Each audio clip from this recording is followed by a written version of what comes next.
Assalamualaikum warahmatullahi wabarakatuh. Babus sholati wama yang talaqa fiha, yaitu bab menerangkan tentang sholat.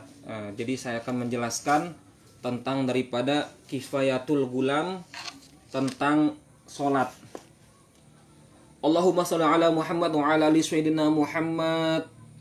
Aqwalu wa af'alu muftahatun bil takbiri wa mukhtatamatun bitaslim bisurutil mahsusah, yang artinya bahwasanya makna sembahyang itu daripada syar'inya sembahyang atau hukum sembahyang bermakna syar'i, yaitu beberapa bacaan dan beberapa gerakan yang diawali dengan takbiratul ihram, dan beberapa bacaan dan gerakan diakhiri dengan salam, dengan syarat-syarat yang harus dengan sah-sahnya.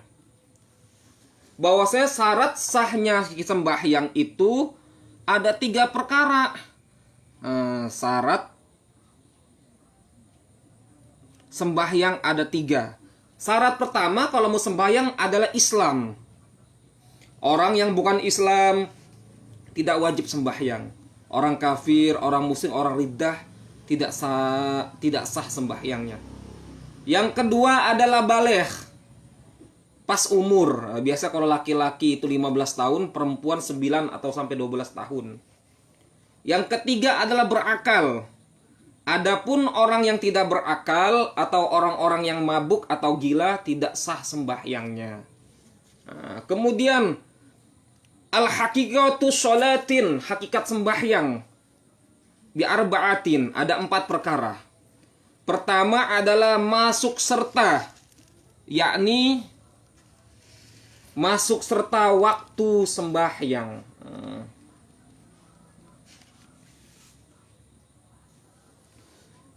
Kemudian mengerti sesuatu yang membatalkannya.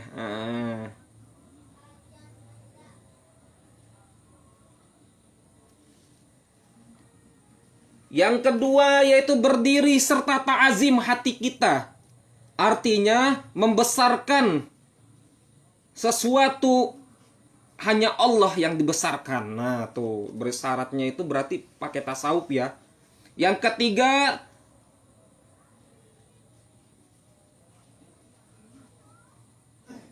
menjadikan diri ini yaitu tawadu dan malu kepada Allah Subhanahu wa taala. Merasa diri ini hina dan malu kepada Allah. Dan keempat,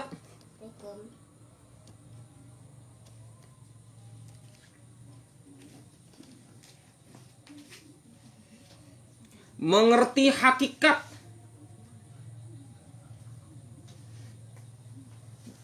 bahwasanya sembahyang itu hanya menghadap Allah dan bukan menghadap selainnya. Jadi secara tasawuf demikian. Artinya apa? Gunanya kita sembahyang menghadap Allah itu mengetahui hakikatnya sembahyang. Ini berdasarkan kitab yang saya baca.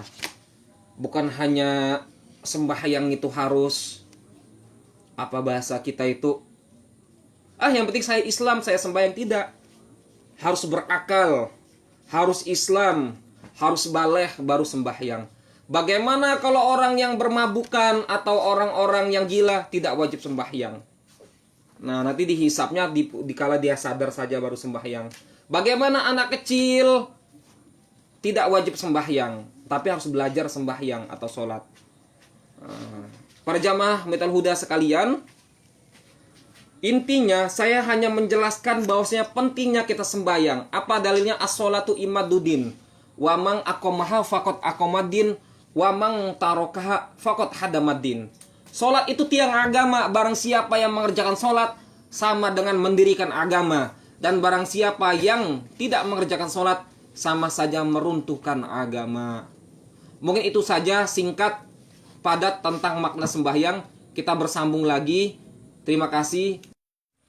Bismillahirrahmanirrahim. Kemudian saya jelaskan syarat diterimanya sembahyang. Syarat diterimanya sembahyang itu ada 5 perkara. Yang pertama adalah suci badan pakaian dan tempat daripada hal-hal yang hadas atau najis. Pakaian, tempat harus suci, badannya suci.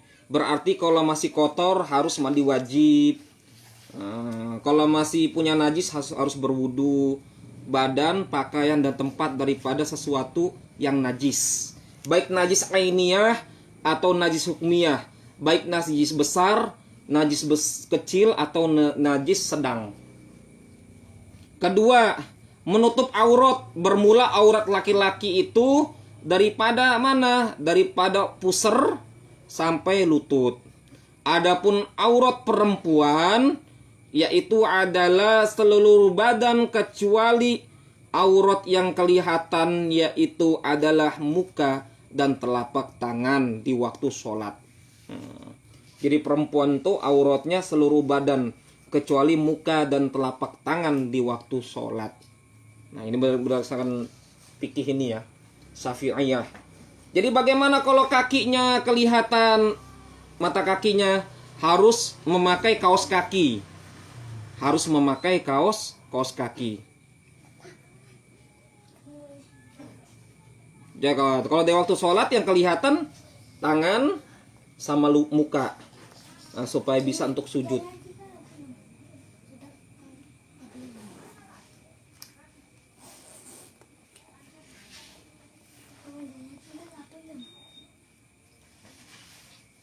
Dan yang ketiga, suci tempat sembahyang. Oh, tadi suci tempat sembahyang daripada najis. Tempatnya harus suci, jangan ada tempat baik. Jangan sembahyang di kandang sapi atau di kandang keledai, nggak boleh sembahyang di tempat yang kotor. Di lapangan luas boleh kita sembahyang. Dan yang keempat adalah mengetahui masuk waktu sembahyang. Kalau zuhur, matahari di tengah-tengah, asar agak ke barat, maghrib matahari terbenam, keluarnya mega dan lain sebagainya. Jadi mengetahui waktu sembahyang. Sekarang modernnya zuhur jam 12 lewat 5, asar jam 3 lewat 25 menit atau 29 menit umpamanya, maghrib jam 6 lewat sekian. Nah, sekarang jam modern. Atau isya jam 7 malam lewat 15 menit. Nah, itu waktu. Kemudian selanjutnya adalah yang kelima, menghadap ke kiblat. Syarat kelima menghadap kiblat. Batal sholatnya tidak menghadap kiblat. Kakinya juga menghadap kiblat, tangan badan yang hadap kiblat semua. Minimal kakinya sejengkal tuh menghadap ke kiblat. Berusaha. Bagaimana Pak Ustadz kalau tidak menghadap ke kiblat? Berusaha menghadap kiblat. Berusaha saja. Niatnya menghadap kiblat. Nah, itu syariatnya demikian.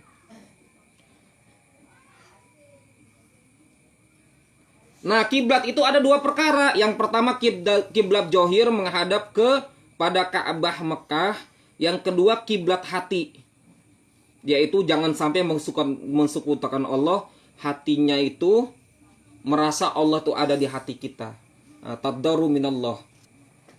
Allah itu berada di hati kita, menghadap Allah Subhanahu wa taala.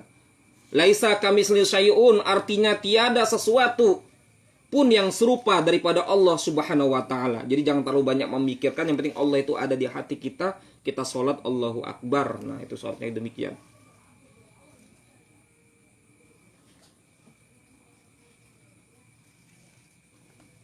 Jadi tadi kiblat tadi ada dua perkara. Yang kiblat yang ada di dalam Mekah tadi menghadap ke barat tadi, sama kiblat di hati. Kalau kiblat di hati berarti kenanya tasawuf. Allahu a'lam bishawab. Mungkin itu saja yang dapat saya sampaikan. Assalamualaikum warahmatullahi wabarakatuh. Kemudian saya teruskan lagi kalimat, yaitu tentang tiangnya sembahyang. Nah, di sini ada daripada Al Hasanul Basri radhiyallahu an memberi penjelasan tentang tiangnya sembahyang. Jadi sembahyang itu ada tiangnya. Artinya kalau tanpa dua perkara ini sembahyang akan rusak atau jatuh nilainya. Yang pertama adalah khusyuk, yakni tetap sekalian anggota badan, hati semata-mata tenang. khusyuk dan tenang.